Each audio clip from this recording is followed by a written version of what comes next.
Good afternoon, person investigating Patreon. My name is Peter Vanderhoof. There's an E in the middle there.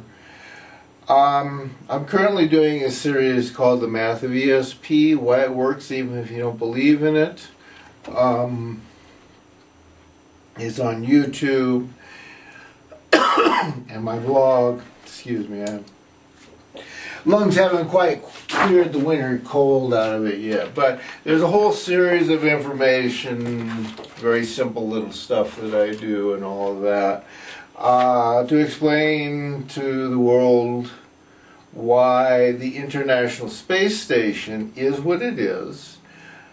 And while I don't go into too much explanation in those videos, there is a video in there about my creating the International Space Station, how I used a single one-page letter to create a stealable idea to a government that's very greedy.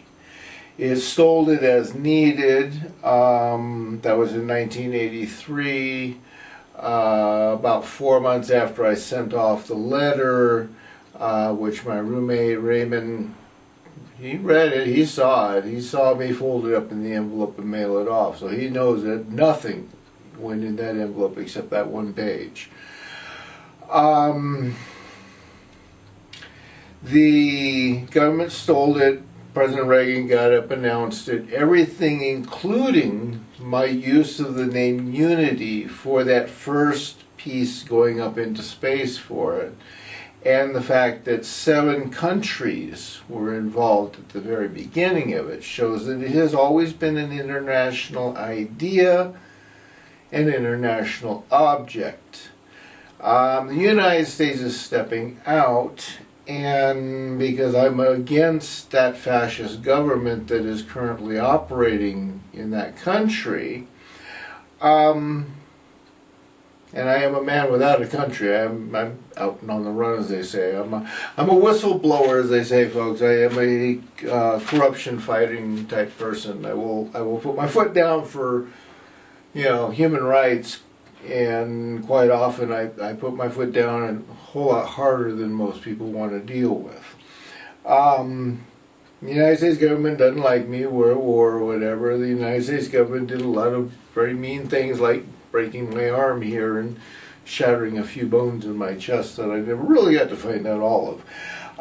But needless to say, I'm making a bid to take back over the International Space Station, to give some kind of direction to it now that the big bad wolf, the big bad pig, the big bad hog, yes, the big bad hog of the United States is going to step out of the role there. There are 15 countries total, which means the United States takes a hike. You got 14 countries that are still interested in doing something with this.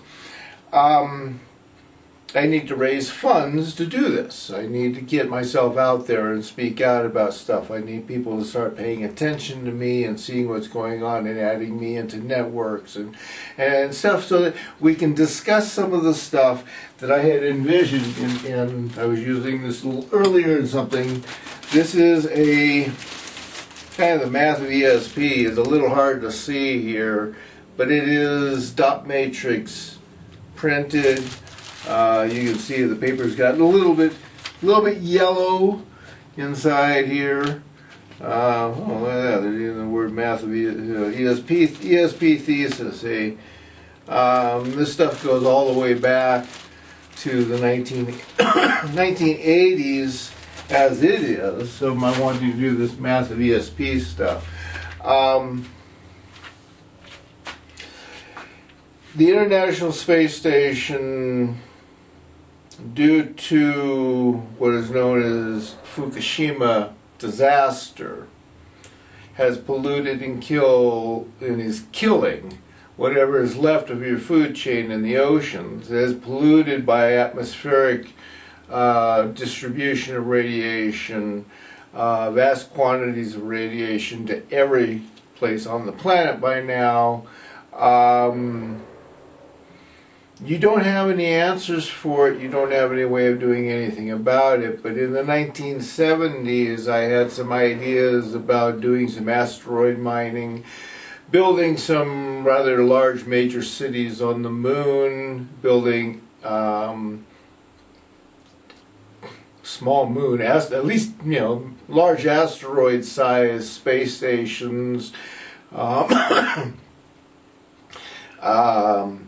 whole entire industry and life and style and freedom and materials and the whole entire ball of wax, and 99% of it is based on the idea of simply being up in space and doing stuff, not being down here on the planet listening to your local government tell you, oh no, no, no, space is dangerous.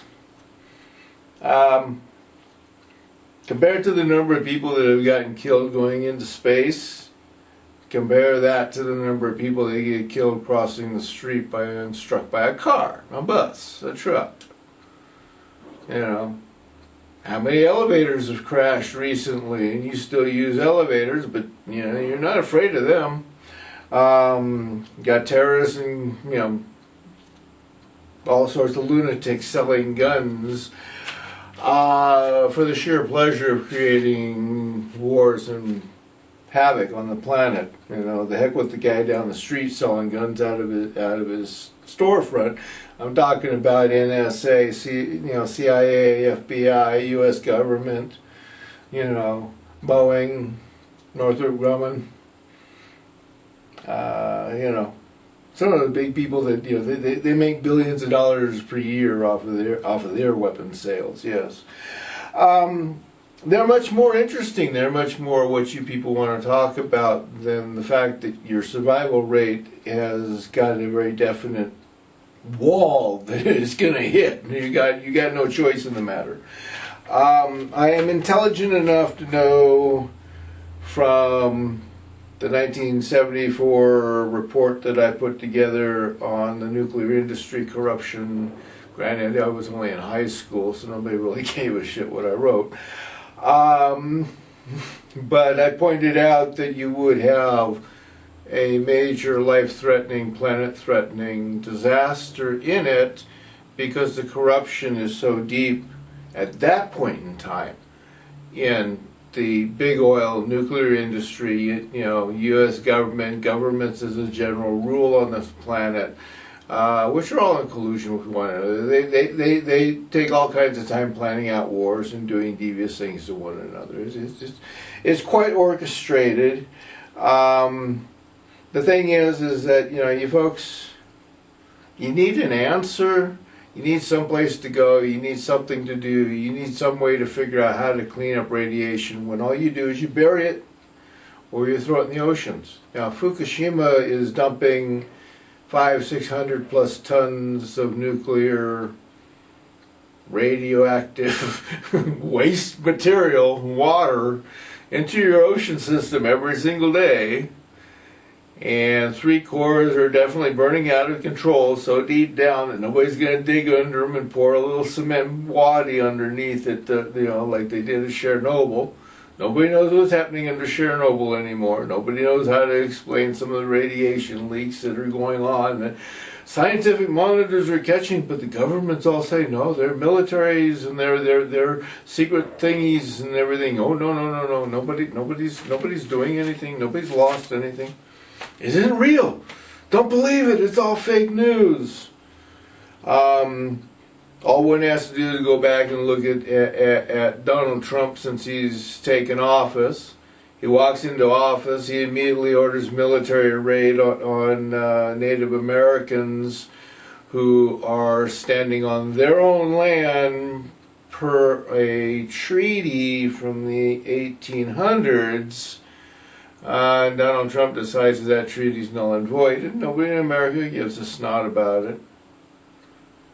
Syria is so full of fake news by corporate America that everybody in America doesn't even want to look at it anymore. It's like, no, no, no, don't tell me it's fake. I don't want to think.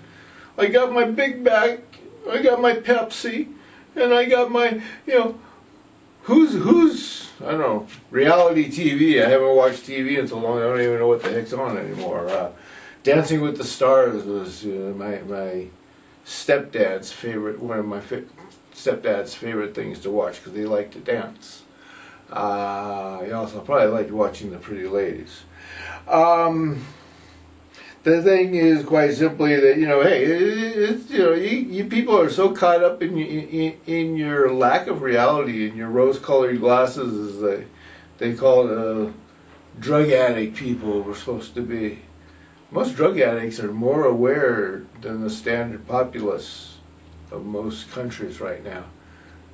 So needless to say, I am trying to find a way to get you people some help.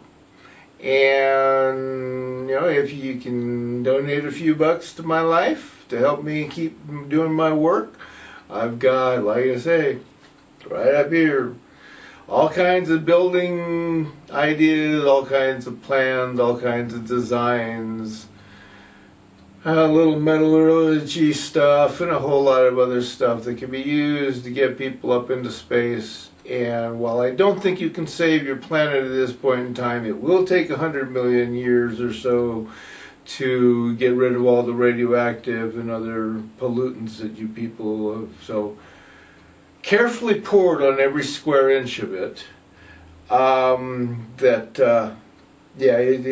The best you can do right now is hopefully get some of your butts up into space somewhere, some space stations, and 100 million years from now, you can come back down to a planet. Actually, you'd be able to come down sooner than that because there would be points in time where you can see stuff. But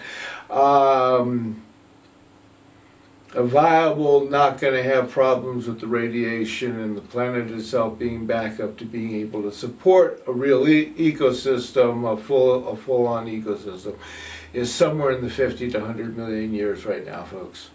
So, if you think about it, if you're not too turned off by the fact that I am a mouthy little old man who knows a heck of a lot, who has a success record that is so incredibly bizarre that it's quite amusing at times, let me know. Put a couple bucks in my coin jar for me. Talk to me. Send me questions, hook me up with people that, I can talk to them. I might be able to help somewhere, somehow keep this dream alive and going. That the International Space Station was designed for the planet. It was designed for the planet's survival. I have the full story on my blog. I have a short, amusing piece on medium.com about how much money that has created in the past 35 years. These things are up there. Anybody can go fact check them and see. But I have produced a heck of a lot. The results are always nicer than listening to somebody scream and shout about how big and bad and how they can tweet faster than anybody else. Donald Trump, yeah. One of the biggest reasons I left the country was because I knew in 2015 he was going to be the next president. So, think about it, folks. You don't have much time, and I only need a few bucks to stay alive. You might need more.